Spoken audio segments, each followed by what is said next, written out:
Kan sifatnya tidak harus membela si anak Batak, artinya kita tidak mengatakan supaya dia tidak dihukum, bukan. Kalau memang salah sesuai dengan hukum, oke, dihukum, tapi minimal penyebabnya ini juga, dan penyebab ini mereka ini sebenarnya udah dari berulang kali, bukan hanya kejadian saat itu aja sehingga timbul emosi.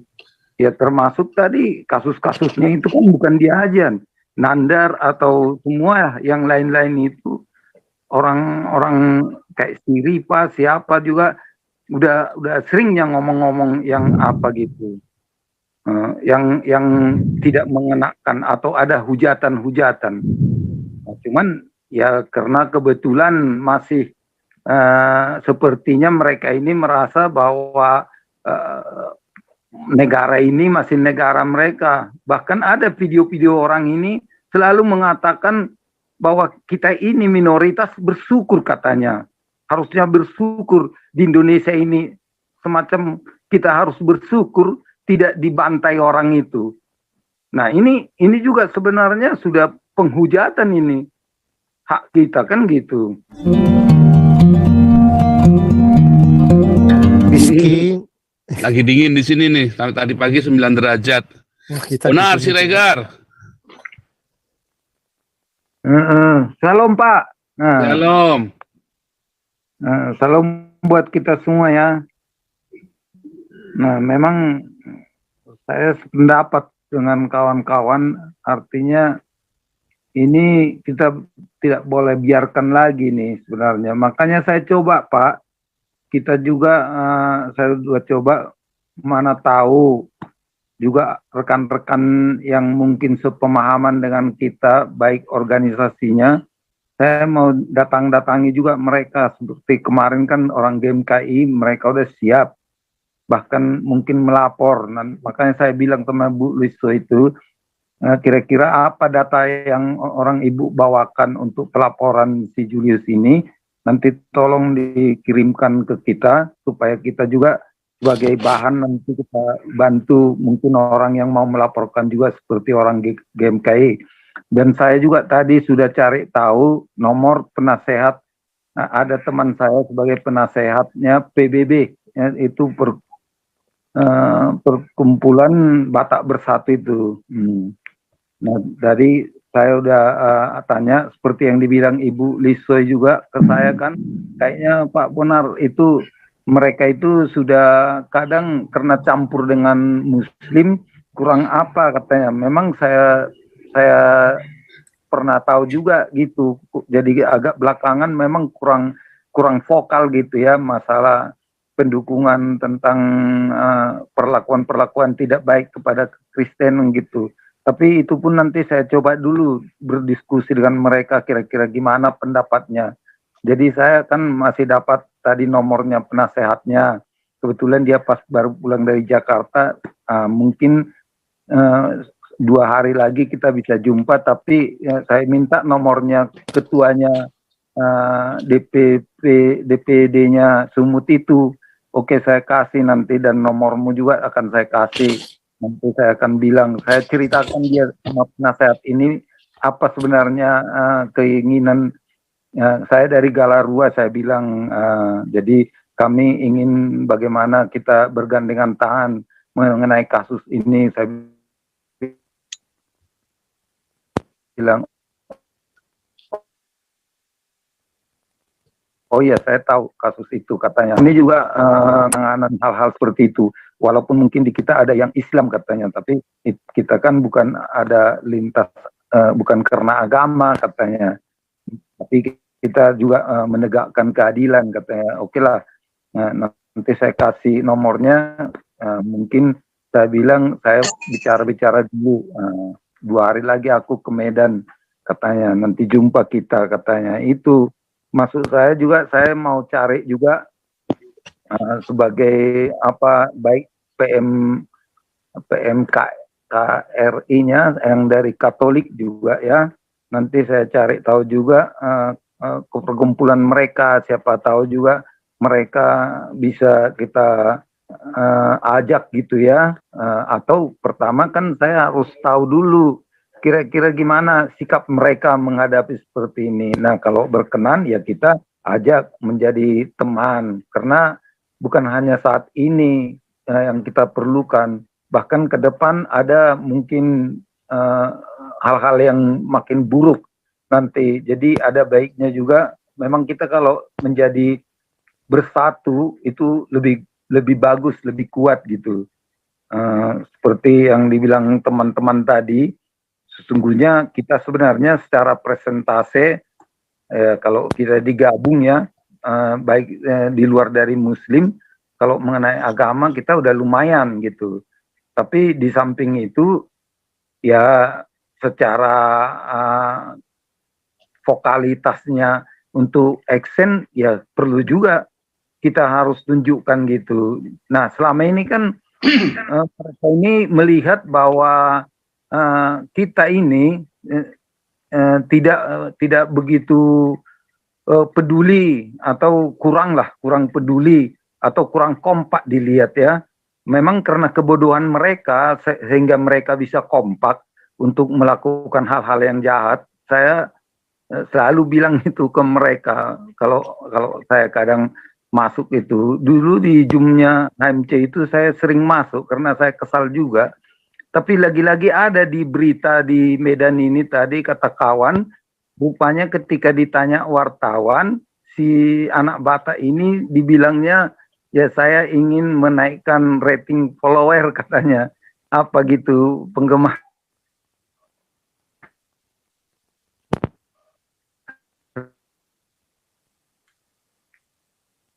Jadi saya pikir memang jawaban seperti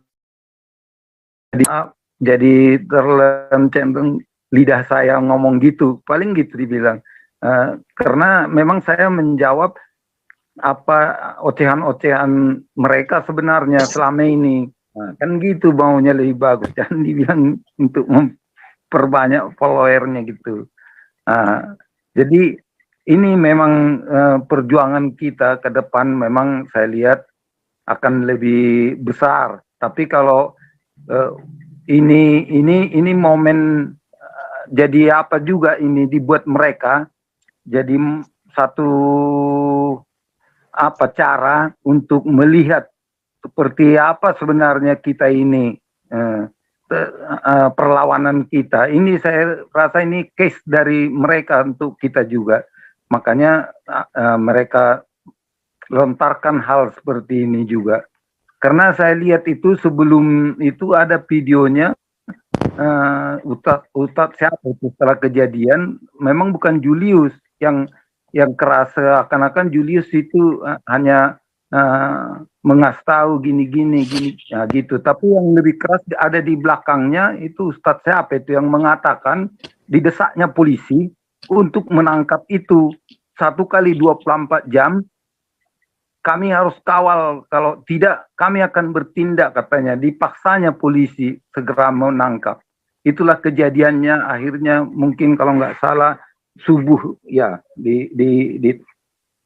diciduk lah termasuk dipaksa itu. Nah saya juga pengen mendatangi juga keluarganya Pak. Itu kira-kira gimana itu keluarga daripada siapa itu? Mungkin saya memang mau cari tahu juga kira-kira bagaimana kejadiannya kronologis waktu penangkapan itu mau saya cari tahu juga. Memang nggak tahu masih di mana persis alamatnya ya.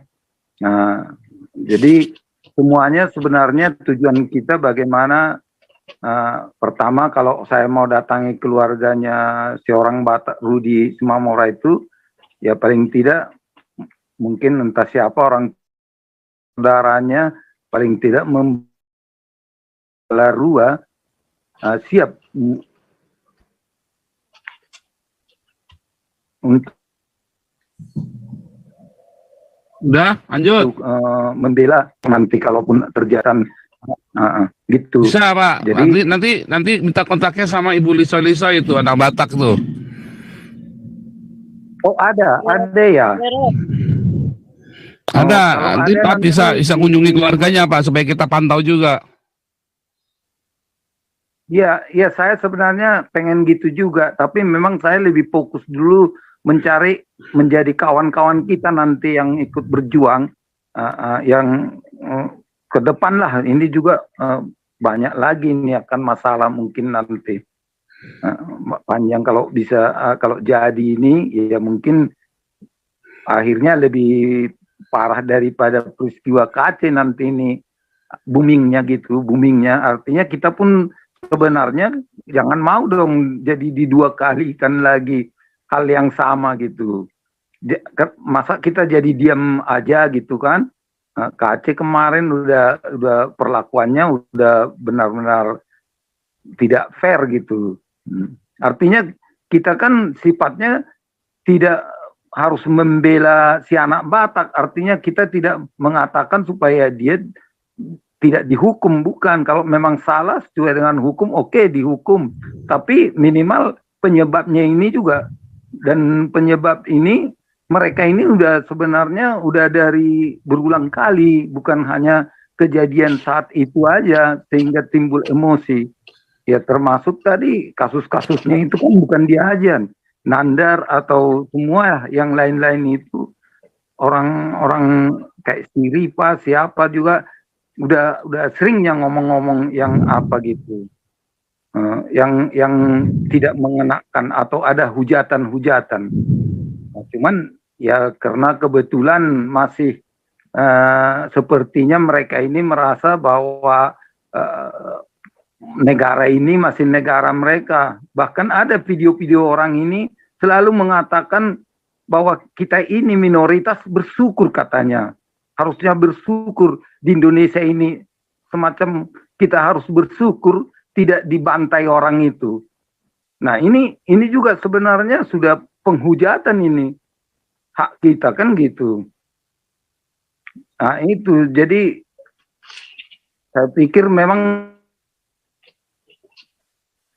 harus tegas lah kita kini ini, jangan ada lagi hal-hal seperti ini yang meremehkan kita ya, meremehkan kita. Saya pernah juga bilang itu di kelompoknya MC, memang udah lama saya jadi nggak masuk, malas sebenarnya.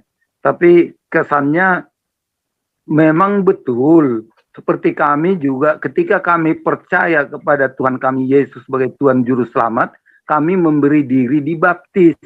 Dan Tuhan katakan, pergi, gembalakanlah domba-dombaku, katanya. Memang sebagai tugas kita yang percaya kepada, punya iman dan percaya kepada Tuhan kita, memang ada kerjaan yang mau kita lakukan. Tapi kami kekristenan ini tidak pernah memaksa orang menjadi percaya kepada dia. Tapi pemberitaan boleh kita beritakan. Nah, kenapa enggak demikian kalian? Bolehlah kalian berkoar-koar, baik di masjid atau di mana. Beritakan kalian firman kalian apa, ajak orang, tapi jangan pernah memaksa orang. Makanya saya bilang, ajaran Islam adalah ajaran pemaksaan. Kalian besar karena orang kalian paksa.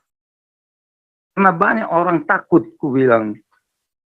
Orang yang sudah sebenarnya mengetahui, takut juga keluar. Karena detik itu dia takut, detik itu halal darahnya bagi klien, gue bilang. Seandainya anakmu juga, aku bilang itu pernah sama Julius, seandainya anakmu juga misalnya pindah jadi agama lain, kurasa belum orang lain disuruh membunuh, kamu akan menyuruh kau disuruh membunuh anakmu dulu, aku bilang. Memang demikian ajarannya, aku bilang.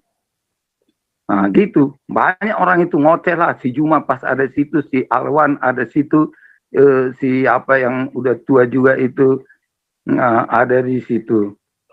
Gitu, si Dani, itu juga bandel juga itu, memang udah tua pun banyak orang ini apa gitu. Halal sama orang ini memang membunuh orang, asal dianggapnya lah tidak mengikut dia, tidak menuruti dianya gitu. Nah itu ajaran mereka memang demikian. Dan itu memang pernah saya dengar juga dari ustadz kalian, Islam yang benar, aku bilang. Dan kalian sebenarnya nggak salah menjalankan itu, karena memang ajaran kalian, aku bilang. Ya itu marah besar orang itu. Tapi ya itulah, memang kita wajar memang ya, saya lihat kita terpancing emosi karena manusiawi. Kadang manusiawi itu. Kalau kita diusik gitu ya, mau terpancing emosi. Saya aja jujurlah, kalau menurut pemahaman secara alkitabiah, yang ayat-ayatnya nggak tahu, nggak ingat kadang kita tertulis di mana. Mungkin isinya tahu. Nah itulah ditantang orang itu kadang. Ya, yang mana di ayat mana, ayat gini, ayat mana katanya. Mana ada Tuhan pernah mengaku kalau dia Tuhan katanya. Kadang karena lupa kita ayatnya ada, aku bilang tunjukkan ayat mana katanya.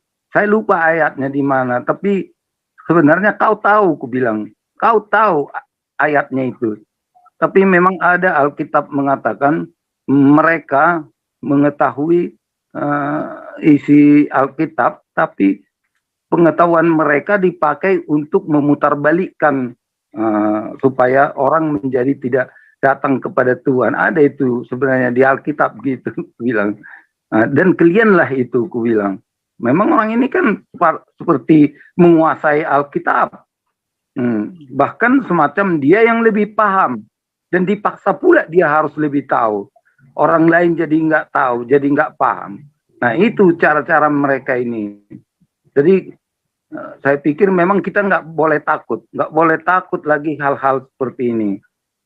Nah itu yang menjadi konsen kita. Saya bersyukur ada seperti Galarua yang peduli. Makanya saya bilang itu kami merupakan reinkarnasi daripada jiwa kerinduan daripada pendiri bangsa ini, aku bilang.